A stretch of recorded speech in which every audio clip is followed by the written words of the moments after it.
आज मकर संक्रांति रे ढेंकानाल जिला हिंदोल ब्लॉक बाउंसपोखरी पंचायतर डिओसाई ग्राम उत्सव मुखर हो पड़ी।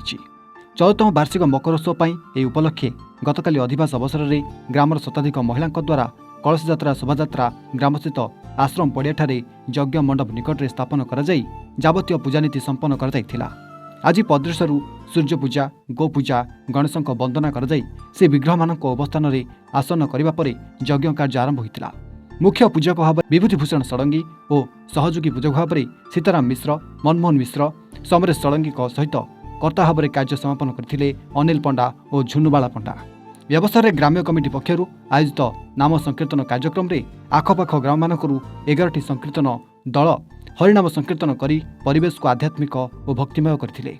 मकर मेला महोत्सव उपभोग करने विभिन्न अंचल बहु जनसाधारण समागम होता। भक्त मानक अन्न प्रसाद व्यवस्था कर जंगल परिवेश सुरक्षा मंच पक्षर हिंदोल तथा भारतर प्रसिद्ध जादूकर विमल विश्वाल द्वारा ए संपर्कित जादुविद्या प्रदर्शित होता। संध्यारे मेला उद्यापित होता।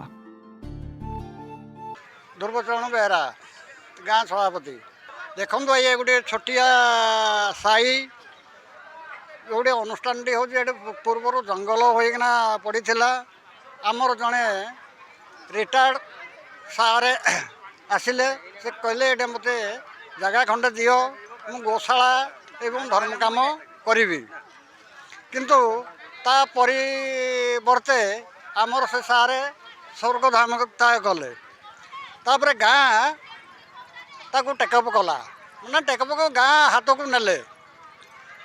मो परिचय है पंडित विभूतिभूषण षडंगी नुआकोट ग्रामर आमर ये मकर महोत्सवटी बहुत दिन पूर्वर आरंभ हो यार नीतिरीति गण समस्त भक्त मान समागम गोटे हो महोत्सव यही कृष्णपक्ष प्रतिपदार ए वर्ष पड़ी तेणुक कृष्णपक्षर मकर महोत्सव पड़ी तेणुक दुईटा भल आगरू जे भाया चलता सेमती नीति आगे चली। अनिल कुमार पंडा डीएसआई ग्रामर आमर 2013 मसीह चली आज 14 वर्ष हो गलानी।